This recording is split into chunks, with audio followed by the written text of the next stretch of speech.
Hey, I know this is a very awkward time to be doing a program, but this weekend is my 50th high school reunion weekend, Good and Lord. it's something that I want to attend. And tonight is just a gathering out by the Pro Football Hall of Fame in Canton. I grew up in Canton, so that would Yeah.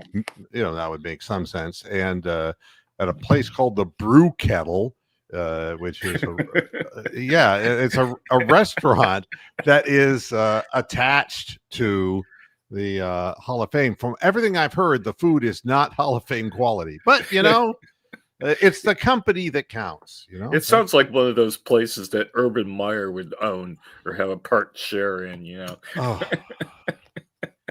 yeah, he would fuck all the Anyway, waitresses now, wouldn't exactly. he? They'd all be fucking lap dancing on him. Yeah. Oh man!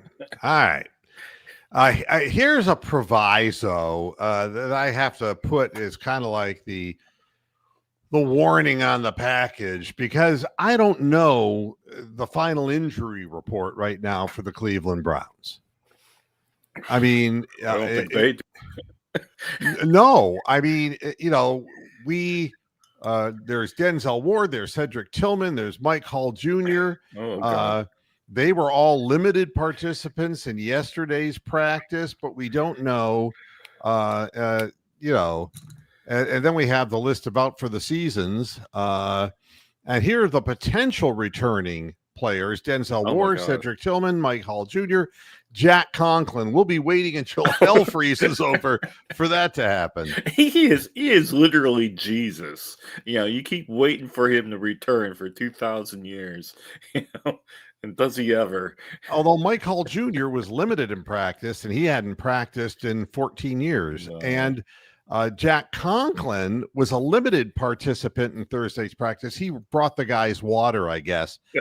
And Grant Delpit was limited in practice. Shelby Harris was limited in practice. Oh, my God. We need him. Well, he got off the ground too far to block a kick, and then he hurt himself. I think he probably hyperextended his hand, like blocking that kick. Yep. And the people who are cleared for return: Joel Bitonio, Myles Garrett, and he was just he rests during the week. If I were him, I'd rest too. You bet. And then Njoku, he was limited on Wednesday, but he's going to be okay. So we don't have the final word on this, and it's not going to come through until after this program is over. My apologies, but what can I do? I am just a cow. All right. Here we have a fan. I'm not a fan. You stupid people need laid. You know what you need? You need Raid. The Raid will help kill the roaches and ants on your pussy. Wow. If I'm 65, that would probably kill me. Why would I need to get laid? What do I have to prove to Jennifer Morris? I mean, well, Jennifer isn't Jennifer, okay? Probably not. This is, one of these, Jennifer is trans, depending on what identity they put up. Yeah. But taking it at face value, I have nothing to prove to you, Jennifer. So, sorry. Poor Jennifer. Yeah. Should I bounce Jennifer? Nah. No, there's nobody else here, so you'll just have an empty chat. Well, take it up the butt. Yeah, wow. Take it up the butt. Take it up. Her command of the English language is quite amazing. Yeah. Oh, God. The next thing I'm going to see is R.I.P. Charlie Kirk, and I'm going to go, but this is a confusing message, Oh, did you know that his wife is like got a Syrian Lebanese background? She's like half Arab, or yeah, I don't know. She is. She was like non-American mother. Yeah, she's getting a lot of publicity. I mean, it's the wrong way to get publicity. I'll tell you that. Anyway. But I mean, Jacqueline Onassis made a career, you know. Oh yeah. She watched hubby take the bullet in the back seat of the limo. I think they were all in on it. Jackie O and Erica, they're the whole lot. They were all in on it. I mean, do you really? Yeah, exactly, Pat. Pat's come up with the right comment there.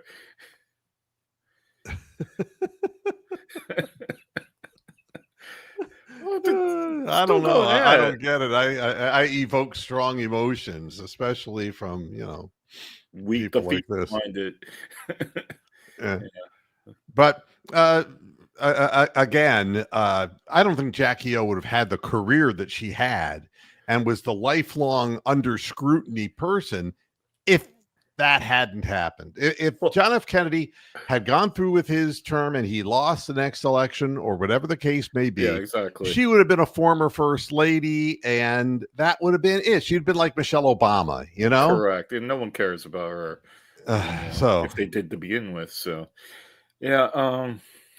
Well, let's move on. If you're interested in, I was going to riff further on first ladies. You interrupted my thought. Do you know who was like the most popular first lady before she got married? Eleanor Roosevelt. Well, no, actually, Nancy Reagan. Apparently, she gave the best head in Hollywood when she was like Nancy Davis. And you look that up on the internet. It's true, man. I'll take your word for Nancy Reagan gave great head. Now back to sports, because that's an image I don't want to think of. So just say no. People. That's exactly right. No. If you're interested in watching the Cleveland Browns game, what is wrong with you? You're something terribly wrong with you. If you're in Ohio, it's going to be on Fox at 1:00 on Sunday. If you're in Ohio. Anywhere, Cincinnati, Dayton, Columbus, Toledo, Cleveland. If you're up in Detroit, of course, and Flint and Grand Rapids. If you're in Peoria and Springfield, Illinois, you're going to be able to watch the game. You're in Fort Wayne, Indiana, the hellhole of the Midwest. Yeah, I mean, they don't even have that on the map. But yeah, if you're in Fort Wayne, you could watch it too. If you're Tony the Calf in Minnesota, you can watch it. Oh my God. Right? If you're in Green Bay, you can watch it. I mean, it's all over. So if you live in Cleveland, you're good to go. Yep. If you're in any of these other places, you can watch it if you're in Omaha. Omaha. Yeah. I mean, so there's no excuse to miss the game because if you're not in Ohio like I am, you can always figure out a way to do it. Yeah. To watch. I got something in my eye. I'm sorry. Next, before we get into the whole Browns thing and can they do it again, Terry Pluto trying to talk people off of the roof. What should Guardians remember after loss to Tigers? You know what they should remember? That you're a two-faced, pretend-to-be Christian who's a masturbator in disguise, Terry Pluto. That's the bottom line. You and Jennifer Morris would make a great pair. Really. Could be the same person. A bald masturbator. Nothing could be worse. He's got to have sex somehow. Come on. Right. And he spouts his religion in spurts. God knows what. Well, here's what I'll say about because I saw a bunch of people really bad mouthing the Guardians, and bad mouthing the Guardians. They have an amazing run, and then they lose a game, and people are bad mouthing them. Yeah. Hi, Hammer Time. Yeah, cash them in. I mean, honestly. The Guardians are toast. They're done, right? It's over. But what's really foolish about it is, all right, so Messer had a bad game, okay? He actually didn't have a horrible game. He just didn't pitch well in that little bit of time. He worked his way out of that fifth inning, which was good. He grooved too many pitches up right in the power zone over the middle of the plate. I mean, and they really look like batting practice pitches early in the game. Those back-to-back first inning home runs. I mean, they were just like right over, just fat pitches over the middle of the plate. But the guys had a great year for a guy who was totally not on the radar. This guy had a career 3.6, 3.7 earned run average in the minor leagues. So you cannot expect him to come out and continue with a 2 earned run average at the big league level. That would be expecting far too much. Second of all, they got off to this great start, and they were in a position where they could have lost the Tigers because they didn't add on runs. And all they did was they got to 4 and they stopped. And the Guardians did have opportunities, but they just couldn't. They couldn't get an important hit when they needed it, and they didn't get the George Valera long ball kind of out that they needed in order to get even in a game like this. Because you got the feeling that had they taken advantage, and the one I remember was we got the leadoff guy on, and the next ball was whacked, a line drive, and the second baseman leaped in the air for the Tigers and caught it. That was Hosey had that. He cracked it. It was like he just really ripped it, and then the guy just got it. And Hedges was on first base. Yeah, and it's not like Hedgie was going to run the third, but first and second, with nobody out in a situation like that, with the way the Tigers have dismantled in recent weeks, that could have put some real pressure on them. But it's done. It's gone. You took 2 out of the 3. You've got a magic number of 2, and that is perfect. Because if you can't win 2 of the last 3, you can win 1 of the last 3. And if you win 1 and the Astros lose 1, you're automatically in to the playoffs, but not the way you want to be. You're in as, number 6 instead of number 3. Yeah. With a bullet. And you got a 3-game series instead of whatever. Yeah, whatever. So, but again, do you think Detroit is going to sweep Boston in Boston when the games come for Boston? No. I don't think that's likely. So, and anyway, Boston will poison their food so that they're ill before they play anyway. Yeah. That's the way they are. It's interesting because, that's one thing that Jennifer Morris and the Boston Fenway Park had. They both have crabs. Correct. So as long as you understand that. Again, and if Detroit loses and Cleveland wins, bingo, ball game. That adds up to 2. So all we need is 1 win for ourselves and 1 loss for Detroit, and we are in as the champs of the Central. So I'm not hanging my head on this. This is foolish. How can we, when we had a 10-game losing streak and then lost, and then later on lost like 9 out of 10, like just like a month or so ago? How has this even happened? It makes no sense to me. Now, people find things to complain about, and it's amazing that the Guardians are even this far. Let's be honest. I gave them no hope. When they hit like 15 and a half, 16 games out, man, it was long, man. This is like back in July. The highway to hell. That's what that was. Yeah. So, all right, let's start talking what we're really here to talk about. What are we really here to talk about? Somebody who doesn't have a chance of winning, the Cleveland Browns. To be honest with you, I cannot foresee any way that they're going to take Detroit by surprise in Detroit's building with the balanced attack and the defense that the Lions have. But be that as it may, the games have to be played, and it's going to be a real tough situation.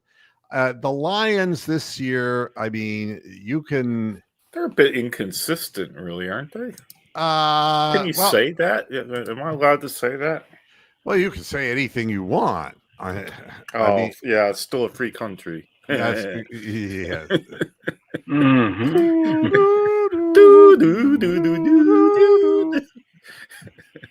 I believe our freedom's that in the jeopardy. last time Cleveland won in Detroit was 1986, I believe, or 85.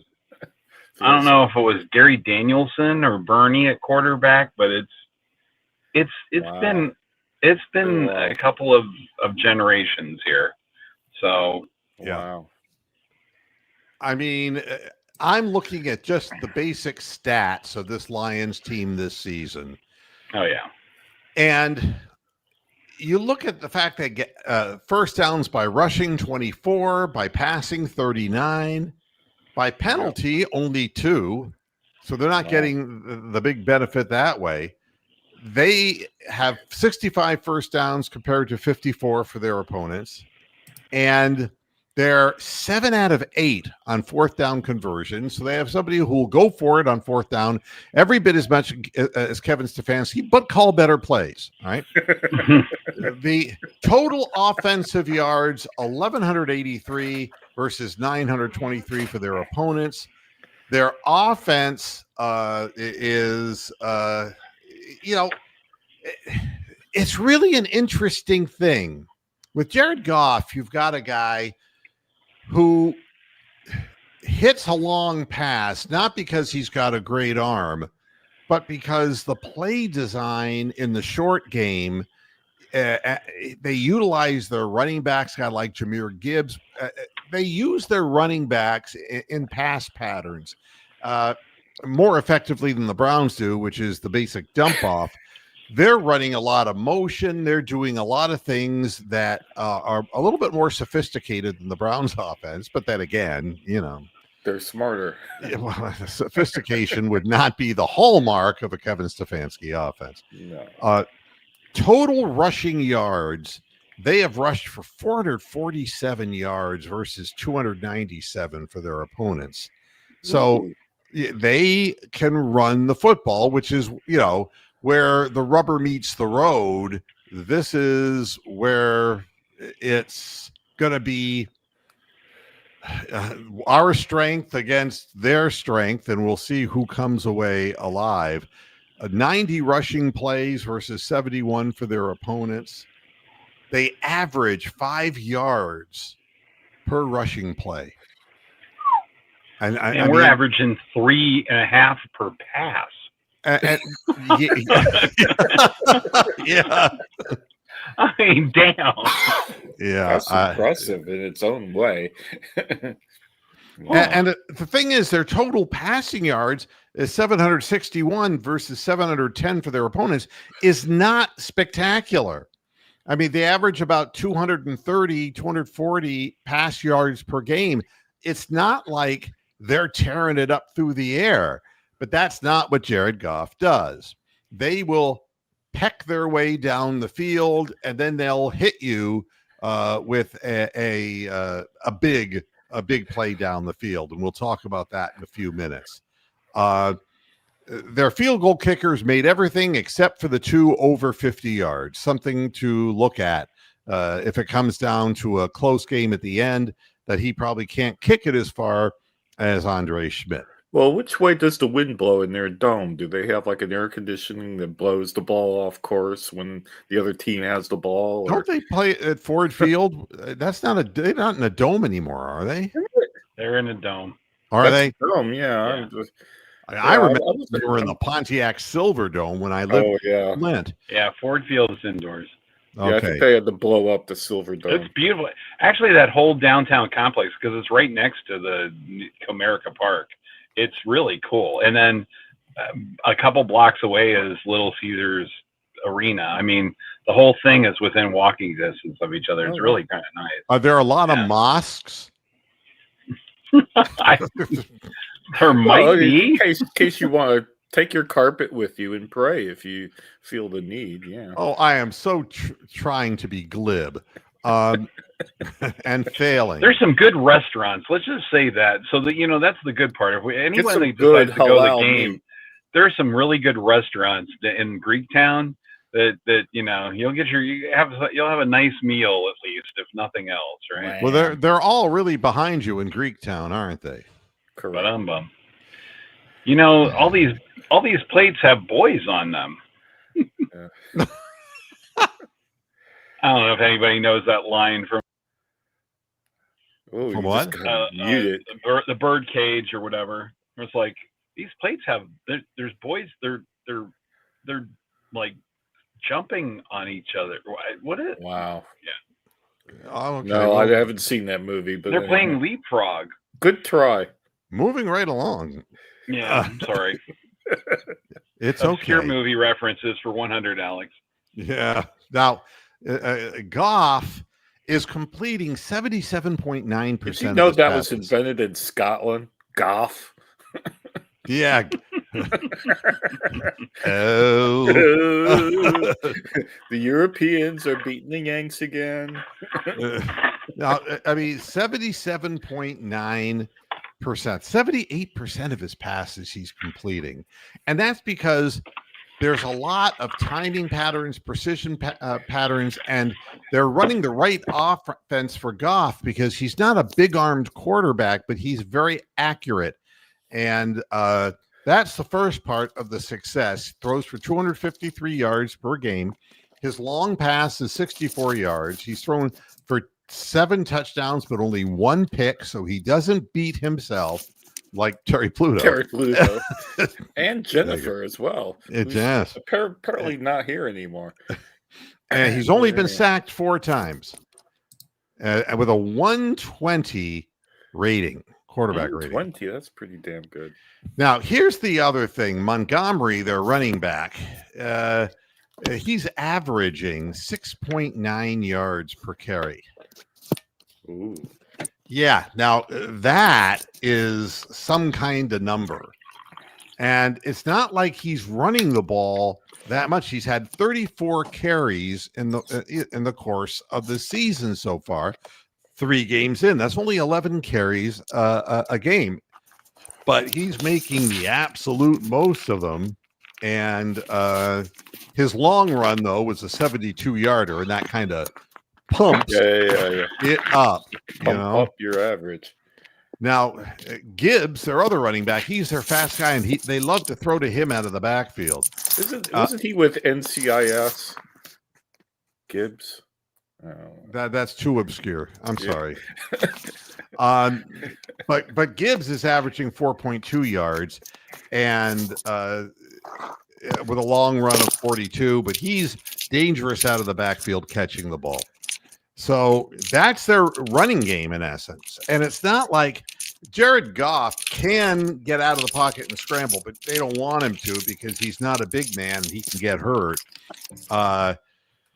But here is the bottom line. The receivers, St. Brown is their top receiver, 12 yards per reception. He's at 237 yards. You can do the math.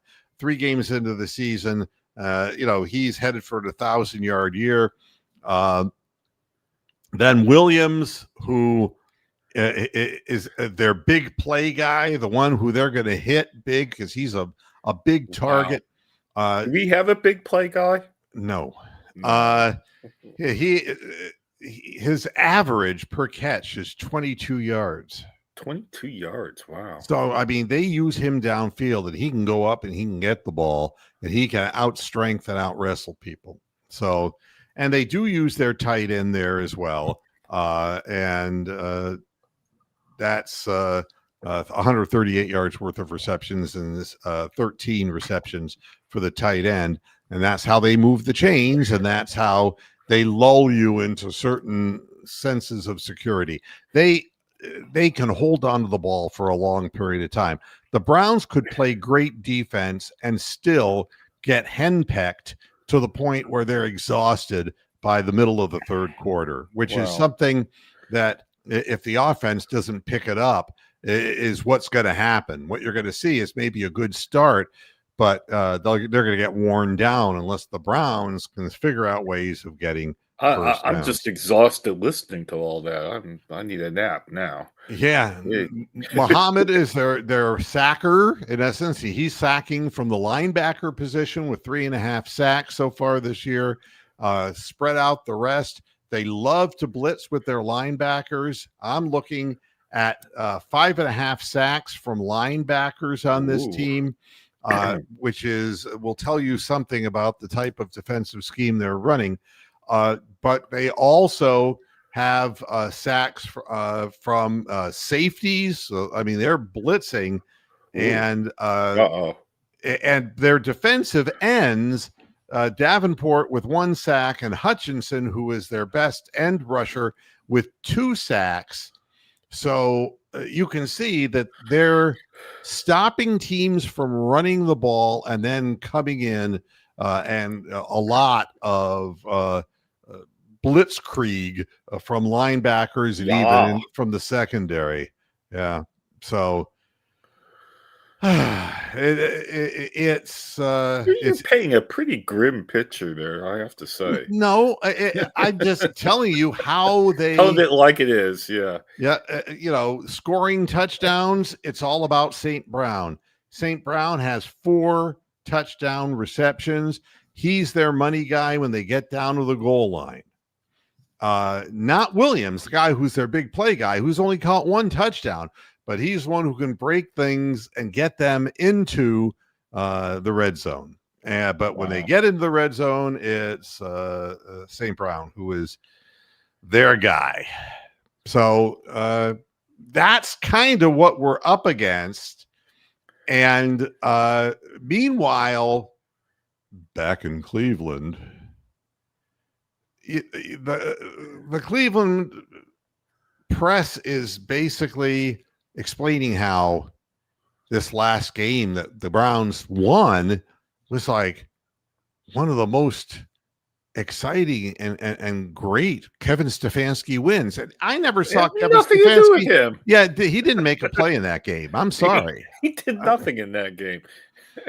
And so, where does this win rank amongst the most memorable wins of Kevin Stefanski?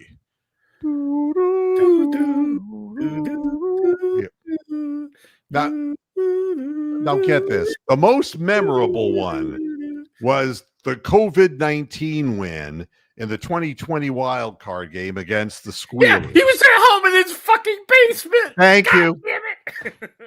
Thank you. That was his COVID game.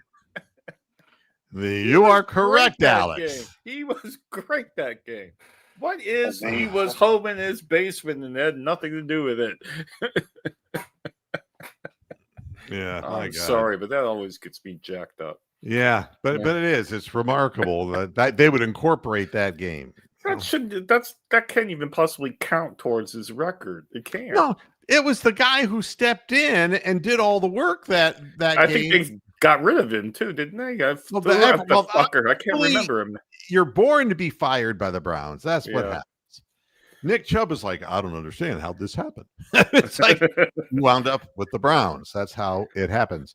Yeah, but then now they're saying another memorable win was in week 6 of 2023. Oh God. Is that like the Bengals?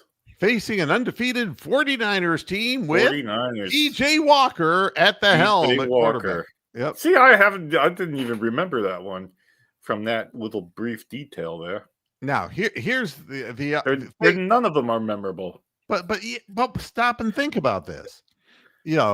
Cleveland took the lead late in the 4th quarter, and with a Dustin Hopkins field goal, the 49ers missed a 41-yard field goal with 6 seconds left. So 2 of the great wins by Kevin Stefanski were a blocked kick by Shelby Harris, which we just saw last week, and the fact that the 49ers kicker fucked up a 41-yard field goal with 6 seconds left that would have won the game. Well, those are the top 2. got a question for the 5 people in the chat room who can look things up. What was the biggest blowout win that Kevin Stefanski's ever had? I mean, have we ever won a game by more than 4 touchdowns? The first half of the Steelers playoff game. Yeah, but then they came back and nearly I mean, won that was kind of. but that wasn't Kevin either. So yeah, have we ever won a game by more than 4 touchdowns? I don't know. That's a sign of a How many decent times team. have we scored more than 4 touchdowns? Exactly. Yeah, I mean, seriously. And the funny thing is that there was no mention of any of the games that Joe Flacco won 2 years ago for the Browns. And I found that interesting as part of this article. It's like, no, wait a minute. I mean, when a guy throws 6 times for over 300 yards with when he's, 38, 39 years old, I mean, that would be like more amazing than waiting for somebody to miss a 41-yard field goal. That's what about any of the Jameis Winston wins last year? The 1 or 2 of them that there were. They're sort of memorable, I think. They beat the Ravens. You know what I thought? I knew that Jameis Winston would be gone from Cleveland after, how after the game he gives out, the game balls and all that. Yeah. Yeah. Well, he gave Jameis Winston 5 pounds of crab claws. There you go. The old crab claws joke. That's a low-hanging fruit. Absolutely. And but that was what it was like? It was like Luca Brazzi, it's like the package with the fish in it. It's like you're not going to be in Cleveland next year. No. All right. Now, the Lions offensive coordinator shut his mouth off. His name, John Morton. Why would he bother? Why would he bother? How else is he going to get publicity? Okay. He probably wants to be a head coach. I don't know. His name's John Morton. And like the salt company, huh? Yeah, that's what I was going to say. He's very salty then, huh? Yes. Oh, God. And when they mentioned to John Morton that, hey, this Browns team has a really good defense against the run, he said, I don't think they've seen a run game like ours yet. Yeah. Well, we're going to see. We're going to see what the story is. One thing I do feel good about with the Browns is that they won a game this year. I mean, I really had fears. They got off the schneid, as Tony DeCalf would say. And you know what's even more amazing? If it weren't for, nervous Nelly Andre Schmidt, we'd be 2-1. Correct. And we would be ahead of the Ravens. We would be like the number 2 seed in the playoffs. But, Schwartz was not going to get sucked into that conversation at all.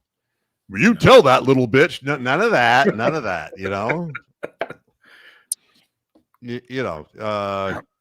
And Schwartz said, we faced some good running offenses. Green Bay was running the ball really well. No, they weren't. And so was Baltimore. Not really, no. Cincinnati's more of a passing offense, so it's one of the major things we have to do is stop the run. But then he pointed out what is the truth about the Lions. There's a lot of passes that are just an extension of their running game, a lot of screen game, a lot of quicks. Even the checkdowns are sort of an extension of the run game.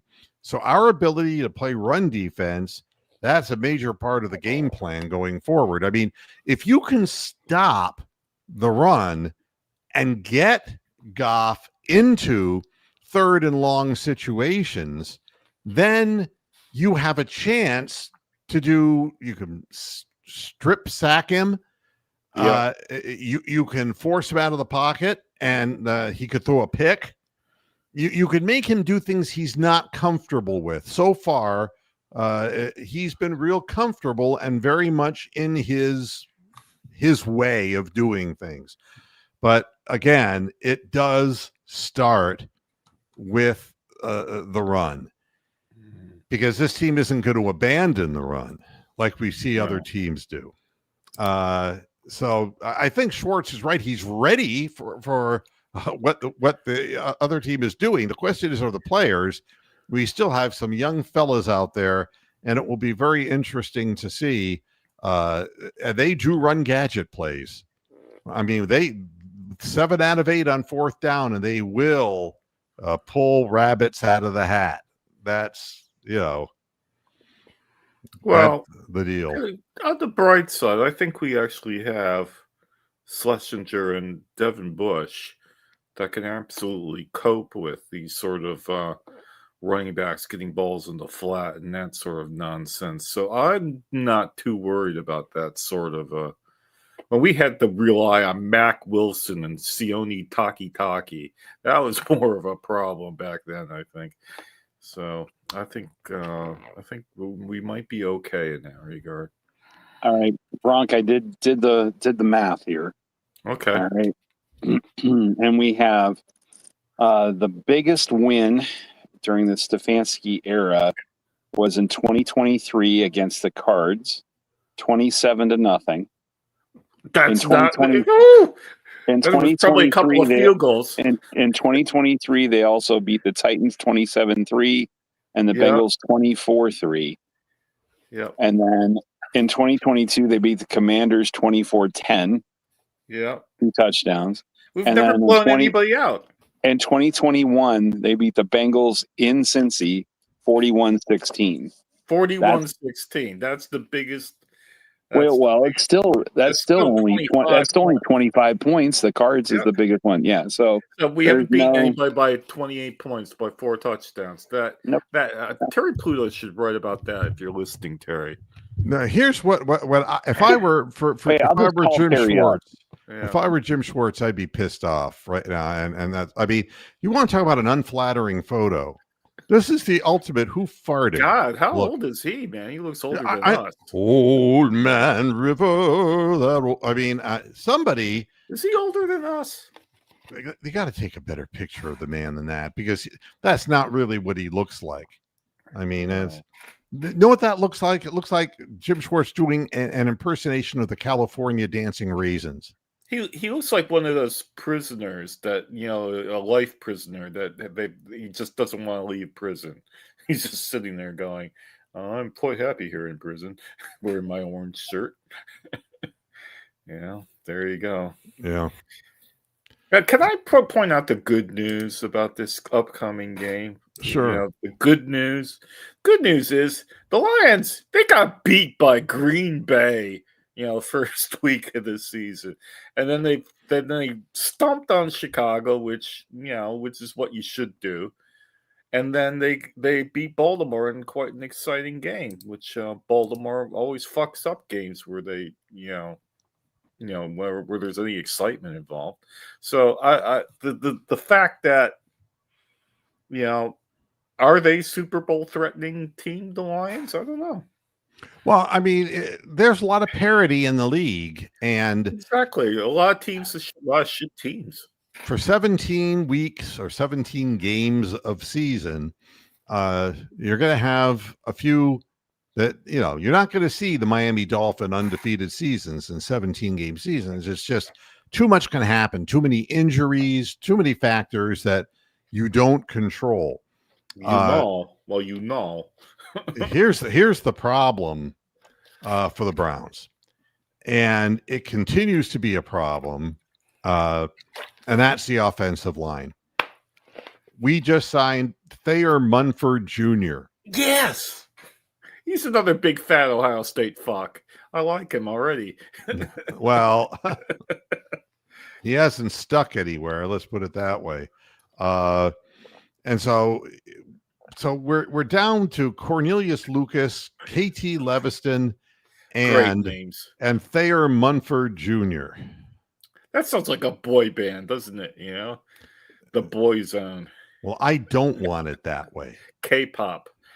Yeah, I'm just, here's what Stefanski said of Munford. Obviously, him being right down the road, studied him a good bit. He has a lot of experience playing in this league. So he's a guy any good. Yeah. That's like, and most of it bad. Now, do you think she's good looking? I mean, she has serviced over 1,500 men in the past 3 years. Got experience. She's one of the top making OnlyFans accounts in the state. He's a guy that we feel like can add to this group. Well, anybody could add to this group. Oh, God. You're going to see a lot of Lucas and Leviston. And I don't even know what the strength of these two men are, but they surely haven't looked good in the time that I've seen them play. Hello, Mr. Be Safe. How are you? Be safe out there, Mooheads. My God. I don't, it's going to be really difficult. Even Pokic said, that Leviston's run blocking is his strength. Oh, oh God. That's good. Well, no, I mean, Joe Flacco's going, Yeah. Say something good about his pass protection, please. Oh, I'm sorry, Joe Flacco. Do something about his protection, please. Help me. And do something for Terry Pluto, his protection, too. I don't want to see his spooge all over the place. No one wants to see that. All right. So I went back even further. Oh, God. I had to go back a little ways. Actually, a long ways. To 2005, when the Browns beat the Dolphins 22-0. 22-0. Starting for the Browns in this game was one Trent Dilfer, who also, I don't know if he started because also Charlie Fry played and threw 11 passes, completed 6 for a 31.63 rating. But Dilfer had a 103. But they were playing the Dolphins, who started Gus Farrat, who also had Sage Rosenfels. Great name. And they combined for Sage Rosenfels. He sounds like 39.58 and a 16.7 rating, which is only 16.7 better than you had in that game, Bronk. Which Yeah. So anyway, yeah. I was never a pure passer. Really, they're just. I mean, I think we got to go back to like, what was it, 1980 or whatever, when they beat the hell out of the Steelers in Pittsburgh or whatever. Yeah, like that opening weekend or something. Yeah, or whatever, or 1990, whatever it was, the first game from for Bud Carson. Yeah, Bud Carson. Yeah, I mean, they just honestly, since they've been back, they haven't had any beatdowns. That's about it. 27 points, 22 points. It's just, you lose to the Browns like the Packers just did, and it's humiliation enough. They've lost to the lowly Browns. Lowly. Yeah, that's our adjective. Lowly. All the TV guys were like, the Browns beat the Packers. They're like, they lost to the Browns. That wasn't what it was. And actually, my favorite thing is, how they have these guys that are watching the game, like Chef Zay watches for the Browns, and he punches the dummy with the yeah. Right, he's awesome, right? Browns fan. I showed that to Mrs. Bronx just to say that I'm not the only person that makes girly yelled noises during Browns games. All right. They had a guy that was a Packers dude watching it, and he kept going like this, and I'm going to do my best impression. The Browns. They're losing to the Browns. I was like, it was a good feeling. So there was a guy who was posting on Twitter, and during this whole Guardians game last night, and don't do that. Don't post. No, it was really funny. He kept saying, "Manzardo, you fucktard, you fuck." I mean, it's like that's what you want to follow while you're trying to enjoy. It's like there's some real commentary. They should put him with Mary Kay, and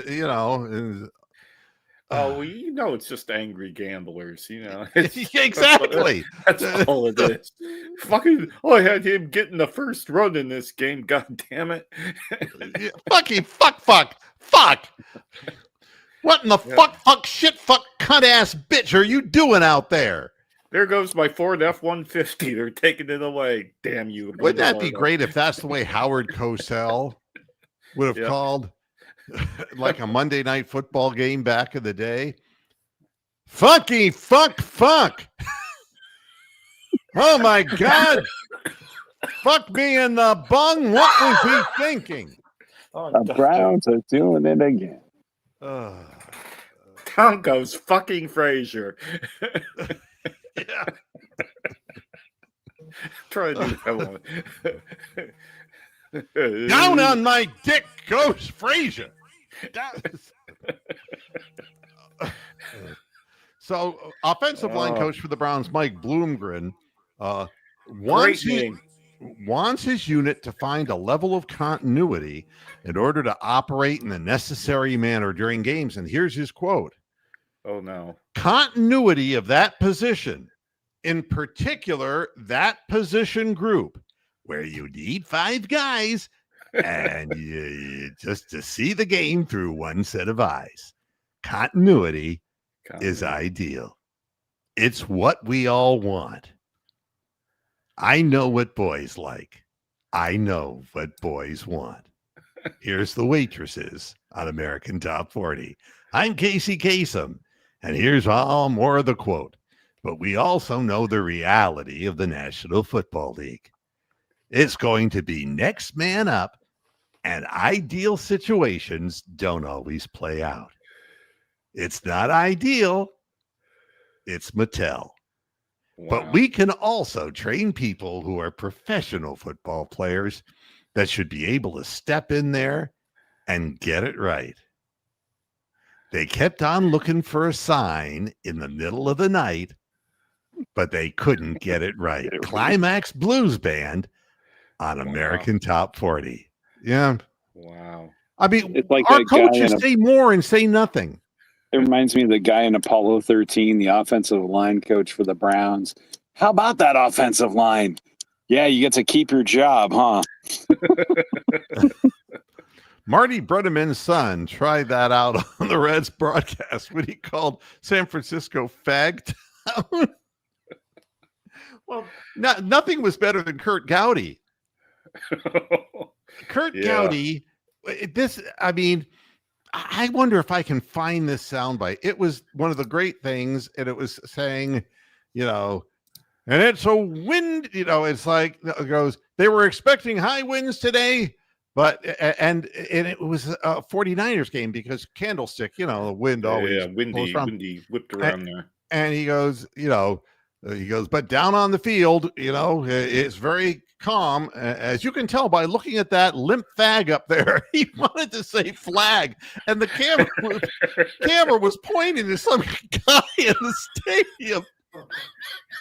He wasn't looking at the monitor, and the guy was outed incorrectly in front of millions of viewers, thanks to Kurt Gowdy. Yeah, unbelievable. Oh. And so now they're saying the Browns are trying to establish a new level of continuity following DeJuan Jones' injury. Everyone's up. Yeah, he's gone. But can we bring back like the guy that had the third after his name? What was his name? Michael Lewis? James Hudson? James Hudson the third. Yeah. Oh, my God.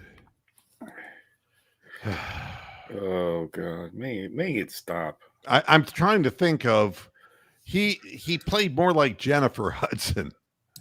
Or Jennifer Morris, even. Unfortunately, he's no longer here. James Hudson III is with the New York Football Giants. Wow. And you, nobody loves me. James Hudson III. Yeah. He was with the Giants for a while, too. And where is he now, did you say? The New York Jets. The New York Football Giants. Right now it says the best top offensive lineman still available in NFL free agency. Jedrick Wills. Guess who? Guess which left tackle? Jedrick Wills. Didn't even have to go there, did I? No, Yeah, I mean, there is not. And then Brandon Scherf, that was I want to say he was a Jacksonville guy or something like that. well, the Oh no, word he is retired. so He out. actually retired. He actually retired. So The word is so out on Jedrick Wills. I mean, you know that every Well, owner, not even No. Manny Acta would pick him up. yeah, he got all the skill of Jelly Duncan. I for the life of me, that guy had raw materials, but he just wanted to collect a paycheck. Very, very odd circumstance, really. speaking of such, did you see any of last night's game? How they were just basically destroying Marvin Harrison Jr. Well, and it I wasn't saw just some of him; that. it was Sweat as well, and it's the other Sweat, whatever. These guys are like the Cardinals were like giving up on plays. I mean, they ended up losing. They ended up getting the lead and losing at the end. But man, it was just like I never seen a bunch of guys that didn't want to be there as much as those guys. yeah, And Marvin Harrison, such a gifted receiver at Ohio State. yeah, And he needs a change of scenery. God. Paul, come to Cleveland. Oh, come to Ooh, Papa. Yeah, Change the scenery. How long is he get balls thrown to you by Joe Flacco and Dylan Gabriel. How long is he contractualized for? Oh, he's on his rookie contract. This is only year 2, so he's got at least another year or 2. Yeah, probably 2. I'll have to take a Well, he's hurting his own value, that's for sure, because you start dropping passes, and the bad word gets out on you. Well, I saw the end of that game, and the Cardinals were like dead. And then in their last 2 drives, they scored touchdowns and tied the game up. And then their defense couldn't hold Dude Dick, and the other team got a winning field goal. So that's Marvin's what in year 2 of a 4-year contract. Wow. But and as far as predictions of the game, I mean, honestly, this would be representative of what everyone is saying. Lions, Lions, Lions, Lions, Lions, Lions, Lions. But they were all wrong last week. Every single one of them. Yeah, I know. They were all wrong. As well as the rest of us. But they're picking a bigger spread in a lot of cases on some of these sites than what they were picking last game. They are. It's like 10 points over here. I'm thinking, wow. Yeah, let me see what it's like 10 points here. What's the line? I don't know if I can pull it up. It's like 17. Currently 9.5 point dogs. Yeah, 10 here. Wow. So I think I would give the 9.5 though, honestly. You know what though? Here's the thing. The Browns defense is going to keep them in games. The question is, when is Flacco going to Flacco, right? Yeah. Well, I mean, at what point do you guys think that so far he hasn't?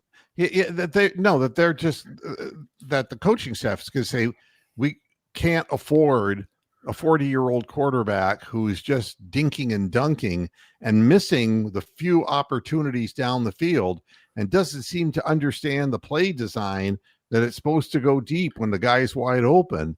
How long do you think that they can keep like a wooden marionette back in the backfield trying to escape guys who are rabid? I mean, if he doesn't get hurt, how long is the organization going to put up with this? Well, he's like a limited skills Jake Delhomme, isn't he? That's what he reminds me of. So I don't know. I think what was the word? Diminishing skills that Belichick used for Kozar? Bernie, yeah, diminishing skills. Well, it becomes a real possibility when a guy's 40 years old. His arm is not what it was 2 years ago. But I mean, as far as it comes to football knowledge, there's no question he outranks the other 2 guys combined.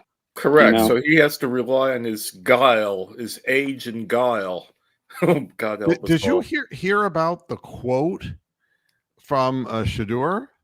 No, I didn't know he was still talking. Yeah, well, he I wasn't heard it. until recently, and he gave an interview and he said, "I'm looking at other quarterbacks in the league, and I know I can do better than some of these people." He goes, "I know that." Yeah, on the right team, not the one that he plays for.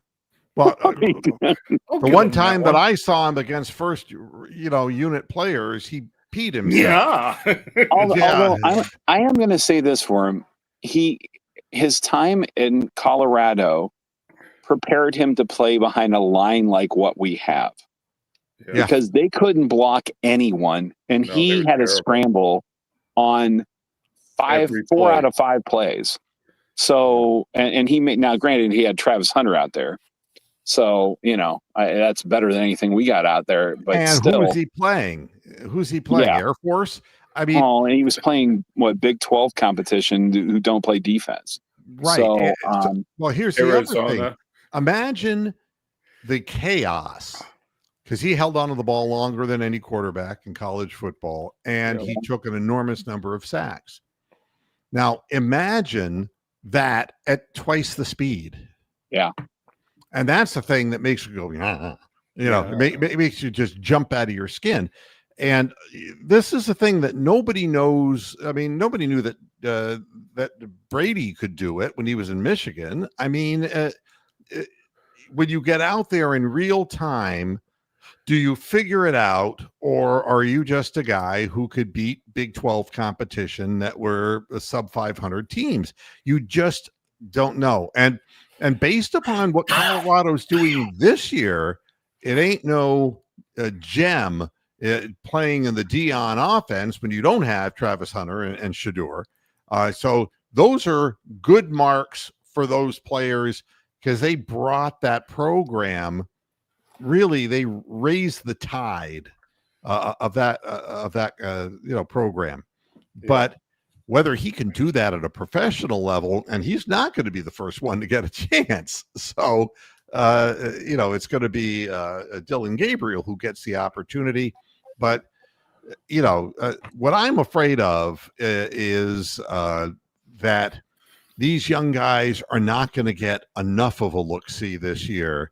Winning and losing to me doesn't matter. I mean, but the Guardians were this close to getting into the playoffs. It really matters. But the Browns are not going to be a team that's even anywhere in the conversation for playoff football. You're hoping that they can develop some people. And, I'm sitting there nodding my head and saying, yeah, Schlesinger, great stuff, and Mason Graham, great stuff. And I'm looking at some of these young players, and Dylan Sampson, good guy out of the backfield to catch passes, and Judkins look great. So when you hit on some good people, and if they stay healthy long enough, you can start looking ahead and stop paying so much attention to the lousy present, and start looking at maybe what could be a brighter future. What you mean, be hopeful? Hopeful? Well, the problem with the Browns is that they're going to have to replace their whole offensive line because they're old and injured. No, this is a long rebuild. Let's just put it that way. Real long. Wow. And but seeing some of these young players performing, that's a good thing. And I hope that we don't waste too many weeks in a dead end situation with Joe Flacco. Just because Kevin wants to hold on to his job, or whatever the explanation is of that. What's some of the scores people are saying out there in Scoreland? Most in Scoreland are saying that the Lions are going to score more than 30 points, and the Browns are going to score fewer than 20. You're looking at a lot of 34-17 kinds of scores.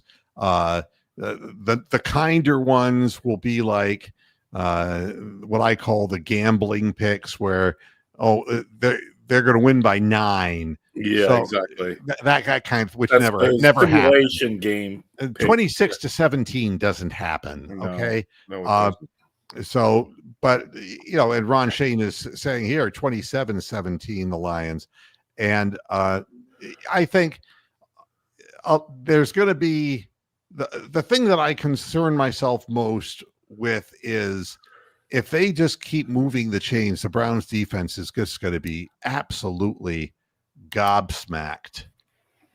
Wow. And I don't know what happened to. I What got happened to bumped you? somehow. I Oh. touched the screen. Yeah, that's the old phone thing where you hit the wrong button on the phone and it goes horribly Mhm. wrong. And before I pick the game, before I get the hell out of here, I want to point something out. And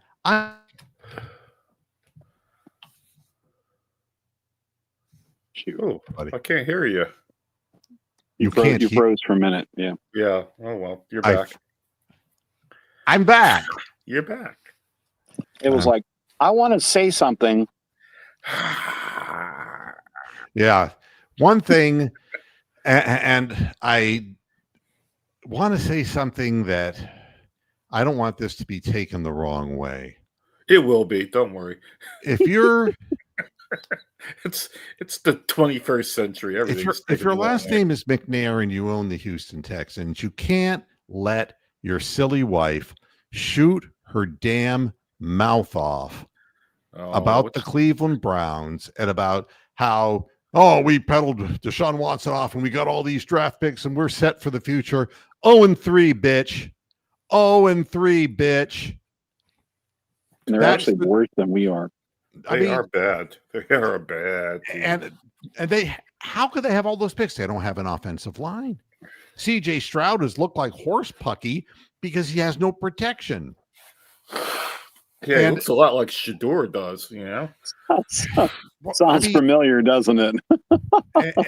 But yeah, if you have no protection, you get fucked. We know. No, you get pregnant if.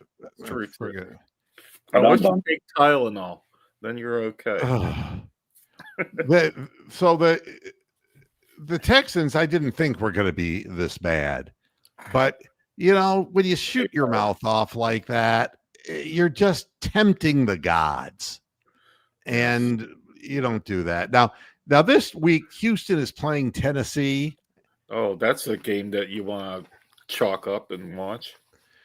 0-3 versus 0-3, and the Texans are playing at home. Well, the O goes this week for the Houston Texans, but you're just starting out 3 in the hole, and that's just not a good way to start. Bronk is picking the Lions 16-13. That would be a complete moral victory. And Pat Seagramson is fucking the Illuminati and picking the Browns to beat the Lions 28-24. Well, that'll be the day. But the Browns have a chance. But the defense, I think, is real. And I know it's only 3 games, but I think the defense is real. They gave up 41 points because Flacco kept giving the ball to the other team. It was the Ravens. It wasn't their fault. God damn it. No. Short fields lead to point build run-ups and a defense that is demoralized. And you can't turn the ball over. You can't just give the ball away deep in your own territory. No defense can and then come out and 3 and out over and over again. Yeah, you can maybe do that like one last push in the 4th quarter where you really need a stop on a short field. And that's pretty much what happened in the game last week where the Browns had to stop somebody. But you can't do that like once a quarter. You're going to give up 4 touchdowns when you do that. I'm going 31-13 Lions. I do not believe that Flacco can help himself. I really don't. Right. So you're going to 3 interceptions, and we lose the turnover battle by 5-0, and all that. If they stop our running game, all right, and force Flacco to throw the ball down the field, there's going to be hell to pay. Well, we still don't know what our running game is. I mean, Judkins has not had enough time to actually put enough out in film for people to say, is he a great running back? Is he an average running back? Or is he just simply ordinary? Well, you're not going to win in a packed foreign stadium running a high school offense. You have to be able to take advantage of some chunk plays and also to stay out on the field long enough to rest your defense. You got to be able to do that. And I don't see it happening, and it's not because the defense is bad. It's because the offense is bad. Well, I'm concerned about Shelby Harris being hurt. That's the one thing that kind of raised my eyebrow when you were talking about that earlier in the program. So I think our defensive line and linebackers can pretty much withstand any offense on a level playing field. Like if you kick the ball off every time or you punt the ball every time, then we can pretty much stop people from scoring. So And before I get out of here, I'm going to say one last thing, because this is what you're going to be hearing about from me in weeks to come. You know, with Major League Baseball announcing the Ball Strikes Challenge system, which no. So you're going to have the eye in the sky, you know, looking at you, I can read your mind. Yeah. Well, maker of fools. Yeah, I'm like speechless. It's like we've put up with the worst umpiring that we can imagine. It's really in these last several games, it's been unbelievably bad. One pitcher will get the call on a pitch, and another one, like Scooble, was getting calls on balls that were off the plate, but we couldn't get that. But that's Scooble. I mean, that's that's Jordan, that's LeBron, that's Kobe, that's But you know something? I remember specifically when Albert Bell hit a home run, and it was in the playoffs, and I forget against whom, but he was so pissed off that they were calling balls that were like 4 inches, 3 inches. Went out and got one. Yeah. He literally lunged across Seattle or something. Yeah, I mean, it was just bullshit. That's exactly who I thought it was, the Mariners. Yeah. Yeah. I think it was he just reached over there and just muscled it out. Yeah. I mean, it was like, just fuck this shit. Yeah, bullshit. Motherfucker. And I don't know if you saw what happened. And I'm running over my time, and I shouldn't be doing this. What happened in the Toronto Blue Jay Boston Red Sox game? No. Oh, I'm sorry, Yankees. It was the Yankees. And the guy who was at the plate, he hit a ball for the Blue Jays. They were down 1 run. Guy on second base. He hits the ball down the third base line, and it goes into the corner. And the umpire, staring at it, goes foul. He's pointing the other way of the light. Foul. And there was just no fucking way. There was just no challenge it. You can't. No. You can't challenge that. Nope. Yeah, they were talking about that on Mike and the Mad Dog or whatever, Mad Dog Radio, and they were talking about it. He was like, you can't challenge that. That has to be something they can challenge. So, and the player was seen, and they have video on it if you go on the internet, and it will show the player, I'm blanking on his name, and he was yelling and screaming at the umpire, but he was still pissed off in the dugout, and the manager was trying to chill him out, keep his head in the game. And he says, I don't understand this. If they want the Yankees to win that bad, why don't they just give them the game then? Why are we playing this game? Wow. That's what he said. George Springer. Yep. I mean, wow. and they called him they strike three'd him out on a bad pitch. I mean, they fucked him out of an at bat. They fucked him out of a double. They fucked him out of the at bat. Well, people are human. They're going to be vindictive, aren't they? If they have no discipline. I don't want a ball strike challenge where twice you can challenge it, because they can make that's bullshit. 10 bad calls. They make it Think up. of Doug Eddings. It's like some of the worst umpires that I've seen who just would change their strike zones to let a team win. I say, take your 2 challenges and just let the player at home plate punch out the umpire. If every umpire knew that they could get hit by a baseball bat. But the only they have put this off and put this off. Do you know why they're doing this now? Why are they doing this now? Gambling. Yes. Woohoo! Gambling. That's the reason. Cleveland Guardians brought to you by Bet365. Yeah. You know what? They could have had technology to do fair balls and foul balls for the past 40 fucking years. I mean, how we long do has it. We do Wendon- it in volleyball. We do it in Exactly. tennis. We do it in Right. now. They're Cricket. I mean, Yeah. geez, and that ball's going a hell of a lot fast. Pretty damn fast Oh, volleyball in both those sports. So they think this is their way of showing transparency, and it's all bullshit, because what it all comes down to is, well, we want to try to prove that these umpires aren't getting paid off for throwing the outcomes of games. And it's crap. Yeah. Of course they are. You're never going to see Emmanuel Clase again or Ortiz ever again. They've been made examples of. No, I mean, a lot of people think that it's Major League Baseball who's gotten rid of those guys. It's not. It's ICE. Yep. ICE has gone in and taken them out of the game completely. And you can't tell me that without any trial that you can just pull them in and you can just say, well, we'll pay them, but they can't play. And yet you have a situation like Ohtani had, and Ohtani's out there playing full seasons. And it's like, well, no, it was, it was his agent, or it was, his translator, or, whatever they come up with. And you're telling me that the only two guys in Major League Baseball who they had any evidence on or questions about were the two guys who were pitching a ton of innings for the Cleveland Guardians. Are you telling me that they knew that nobody would give a flying fuck? And that's the last thing I want to say. If you want to know everything about the Cleveland Guardians, the truth is you can't even put more than 30,000 people in that stadium anymore, because people are like, well, it might rain, or, it's a work day, honey. Any other city that really gives a shit about baseball, that stadium would have been packed. But it wasn't packed.